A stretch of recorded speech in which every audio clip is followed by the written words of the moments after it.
Sister excluded me from the Xmas party because I'm just a janitor. When I reported this to my parents, they laughed dismissively, saying, "That can't be helped." So I quietly stopped paying for her medical school tuition. Now they're calling me 'cause the school sent them the bill showing the unpaid fees. My name is Michelle Brown. I am 29 years old and I run a cleaning business. Some might think of it as dirty work. It seems that my family especially thinks so. However, I take pride in my job. My company, Clean Life, which I started alone 7 years ago, has now grown into a mid-sized business employing 50 people with annual sales exceeding $3 million. Yet, to my family, I was always just the janitor. This was particularly true for my brother Kevin. Kevin is 21 years old. He is studying medicine at a renowned private state university. His tuition fees amount to $60,000 per year. For the past 3 years, I have covered all the expenses that his student loans didn't, as our parents couldn't afford it, and I wanted to support Kevin's dream. Lately, I often reminisce about my childhood. I remember the day I held my newborn brother for the first time in the hospital waiting room when I was 8 years old. "Michelle, this is your brother Kevin," my mother said softly, guiding me as I held the baby with trembling hands. The warmth of that tiny life still lingers in my palms. "Please help take good care of Kevin as his big sister, won't you?" My father's words sowed a sense of responsibility in my young mind, which would shape my life thereafter.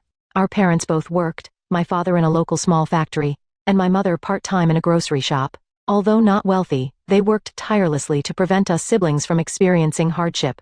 Since elementary school, it was my routine to take care of Kevin after school, helping him with homework and making snacks. Although we fought at times, we cared for each other and were close siblings. Kevin's aspiration to become a doctor was sparked by an incident in the winter of his 2nd grade. He suddenly developed a high fever and severe cough. At first we thought it was just a cold. However, that night, Kevin's breathing became labored. "Michelle, it's hard to breathe." I remember the midnight visit to the emergency room. His face pale and with an oxygen mask, rushed into the examination room. Diagnosed with severe pneumonia, he was immediately hospitalized.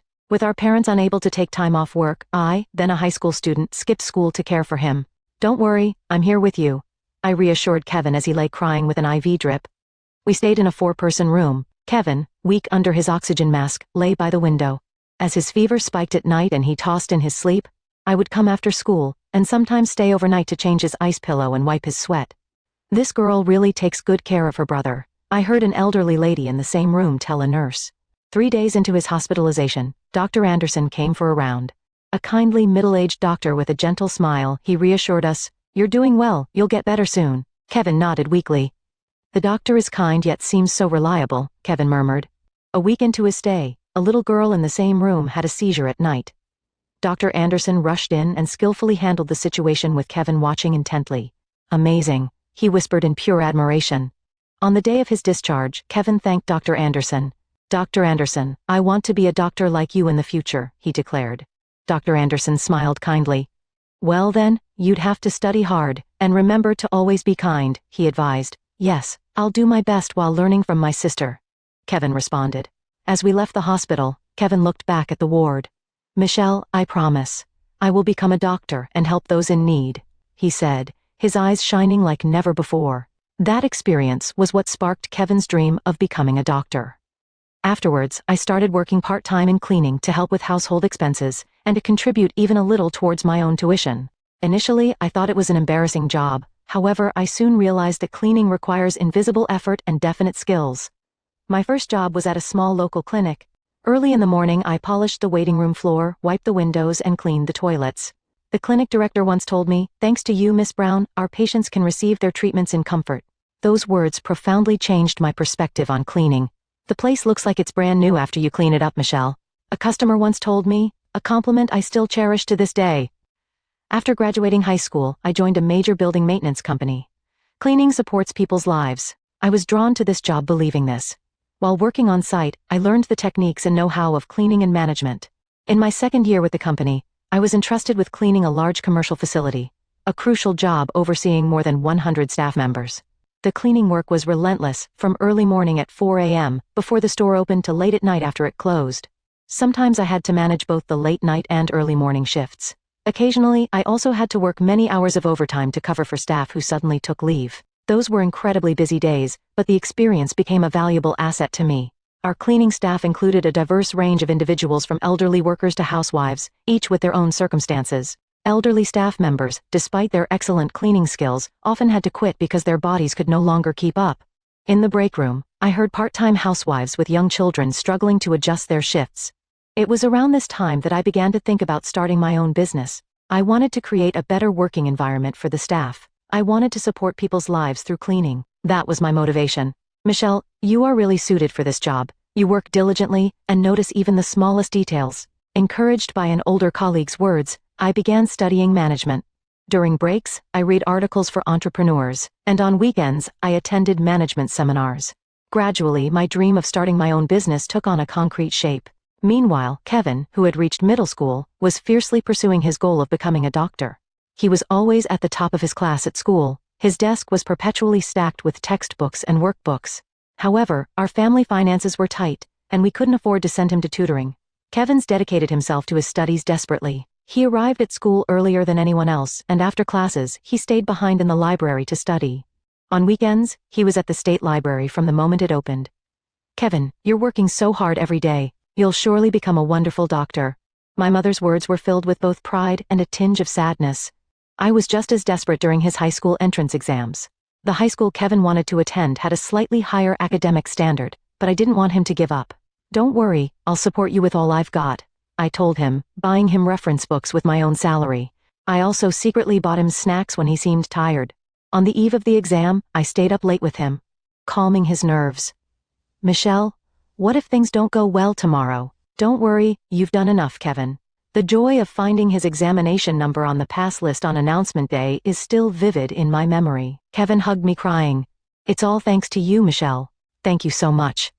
At the age of 25, I resigned and finally decided to start my own company. I had saved $30,000 from my part-time jobs and, as an employee, desperately accumulated over the years. I went around to banks with my business plan, but none took me seriously. "The cleaning industry has too low an entry barrier. There's too much competition," they said. "Starting a business as a woman is still seen as a risk." These words nearly crushed me repeatedly, but I did not give up. My first job was through an introduction from an older colleague from my part-time days.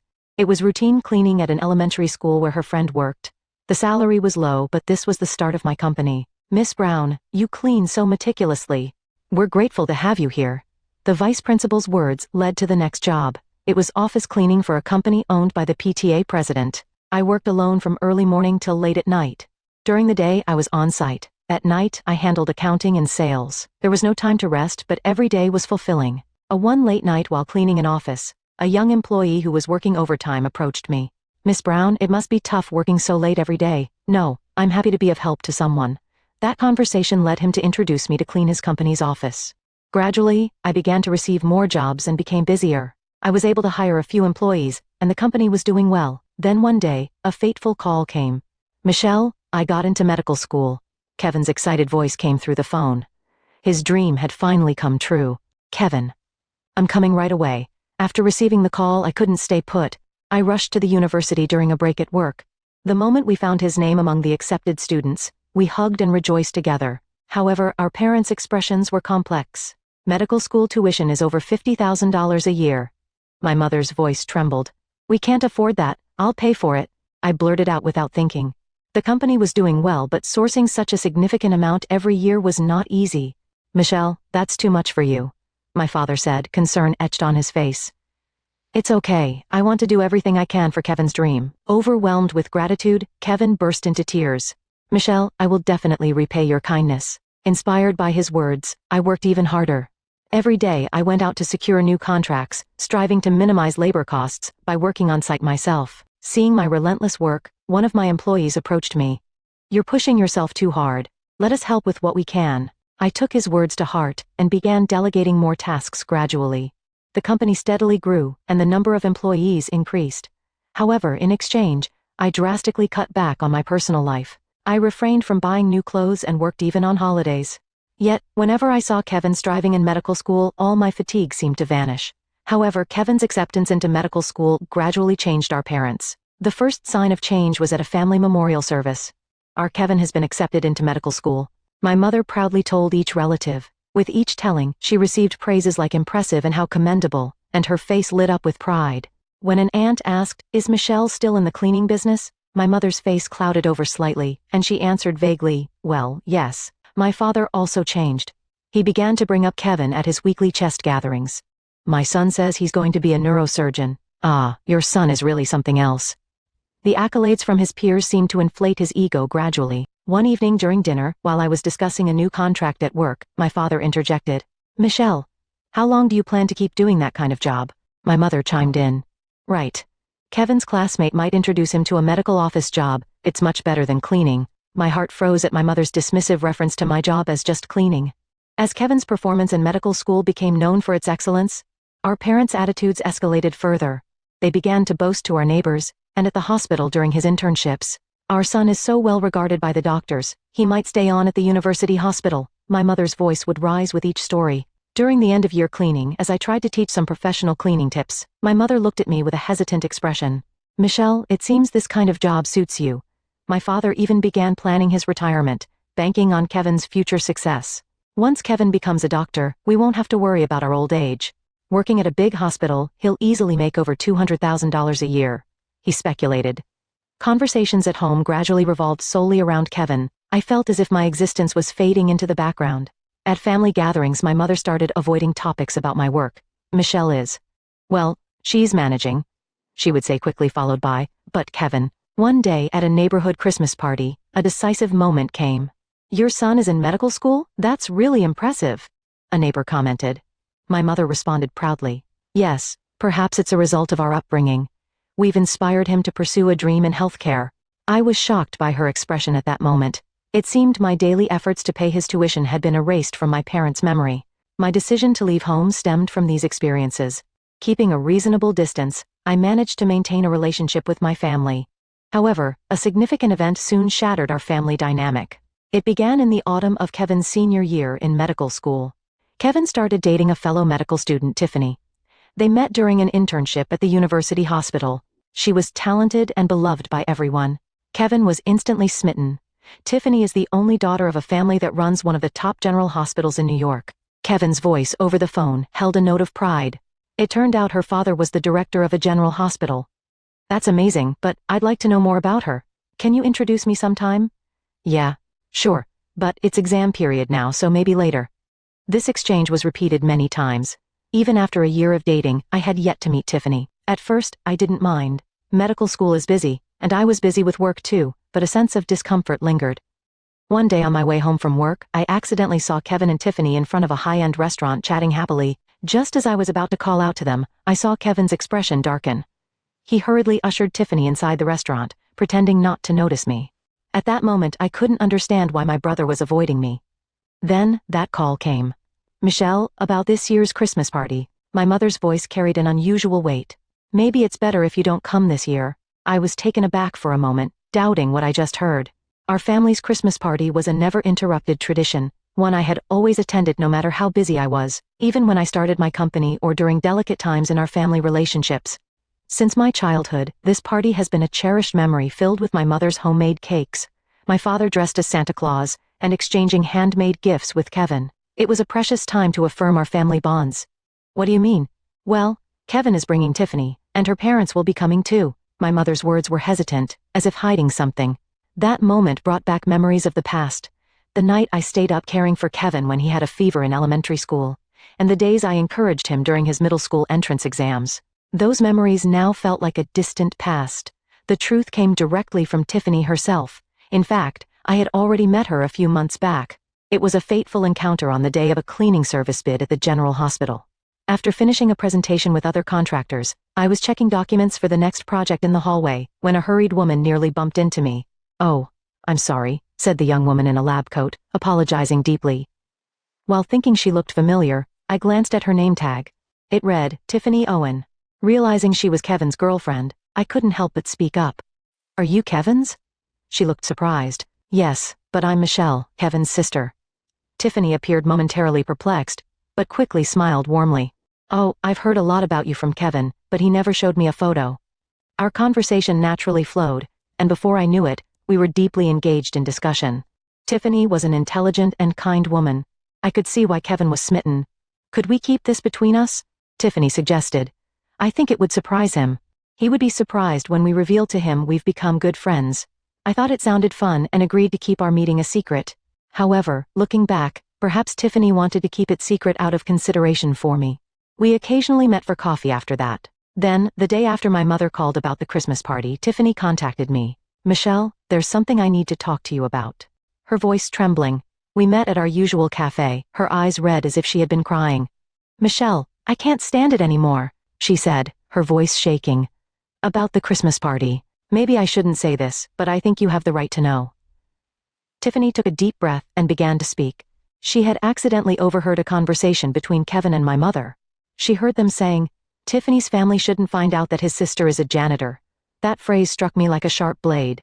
If they find out about Michelle being a janitor, Tiffany's parents might not accept our relationship, and it could even affect my future career prospects. I felt as if my 24 years bond with my brother crumbled in an instant. Kevin had proposed excluding me from family gatherings, seeing me as an obstacle to his future. When I heard these words, something quietly but surely broke inside me.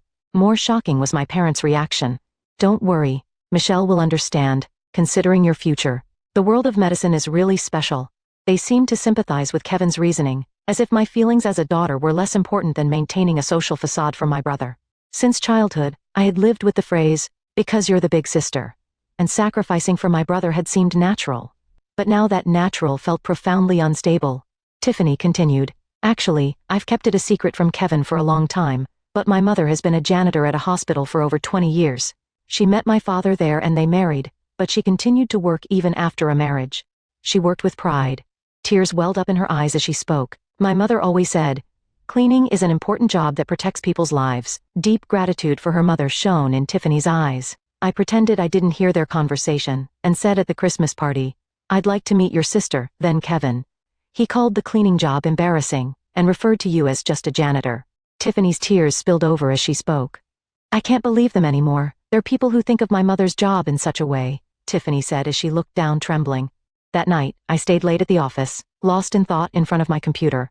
Displayed on the monitor was the payment history for Kevin's tuition fees, amounting to over $100,000 over 4 years. I had covered his day-to-day expenses, and the shortfall in his tuition by taking out loans on top of my own contributions. It was the crystallization of my sweat and tears.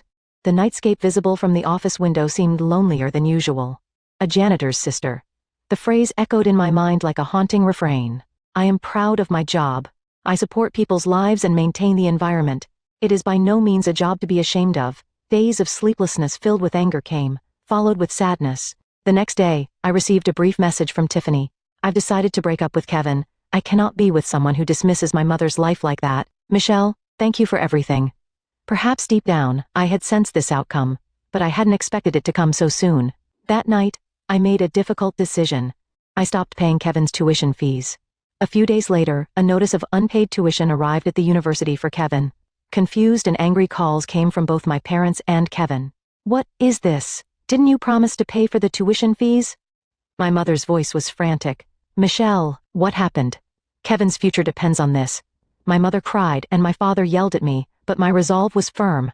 "If having a janitor for a sister is embarrassing, then you don't need assistance from me." I responded calmly. "Let Kevin find his own path. It will surely be a good experience for him." Kevin, in a panic, called me. "Michelle, please, pay the tuition fee." "Why?" I asked calmly. "Am I not just a shameful janitor?" "That's not it. I was wrong. I'm sorry." "Kevin," I said quietly, "you were ashamed of my job, of my existence, yet you still want to accept my money." Our parents called every relative, but no one offered to help Kevin. Ever since Kevin had entered medical school, our parents' haughty attitude had exhausted our relatives' patience. Eventually, Kevin decided to apply for a scholarship and started a part-time job. A month later, Kevin visited my workplace. He had lost a lot of weight. "Michelle, I'm truly sorry," he said, apologizing deeply. "I've applied for a scholarship and started a part-time job. I'm going to continue my studies on my own." His voice lacked its former arrogance. The situation with Tiffany made me realize. She told me how important and honorable cleaning work is, how wonderful the job you do is. Someone who doesn't understand that shouldn't be a doctor. I listened silently to his words. "Your company. It's really impressive. I didn't realize it before. I'm truly sorry." Entering medical school made me think I was better than others. His eyes surveyed my office. "There's nothing to be ashamed of anymore, rather I'm proud. Seeing the smiles of the people working at your company made me understand," he said. I spoke after a moment's thought. "From now on you stand on your own, but if you're really in trouble, you can come to me." Kevin nodded, tears in his eyes. Thank you. But I'll try to do it on my own as much as I can. I think that's how I can apologize to you. Months passed, and Kevin truly changed. He worked part-time at a local clinic on weekends and as a tutor on weekday evenings. Kevin began to visit sometimes to talk about his experiences in medical school and his future dreams. I want to open a clinic in the community in the future, not one for the wealthy, but a place where everyone can feel secure. His eyes no longer held vanity or pretense, but a firm resolve. From time to time my mother called. Michelle, I'm really sorry for trampling over your feelings. Her voice laden with deep regret. My father sent a letter. Michelle, my daughter, I am proud of your strength. We were wrong. If you can forgive us, let's be a family again. I've put off responding, I need time. But I believe that one day, we can come together as a family again. A year later, Kevin started an internship at a local clinic, which incidentally, my company was contracted to clean. Dr. Kevin really understands the patient's feelings. A nurse commented one day. Kevin chatted amiably with the janitors and became a doctor who empathized with his patients' anxieties. Now, our sibling bonds might be stronger than before, not based on ideals or pretenses, but on a reality where we understand each other. And Kevin came to understand the true value of cleaning work. It's not just cleaning. It's a job that proudly supports people's health and peace of mind.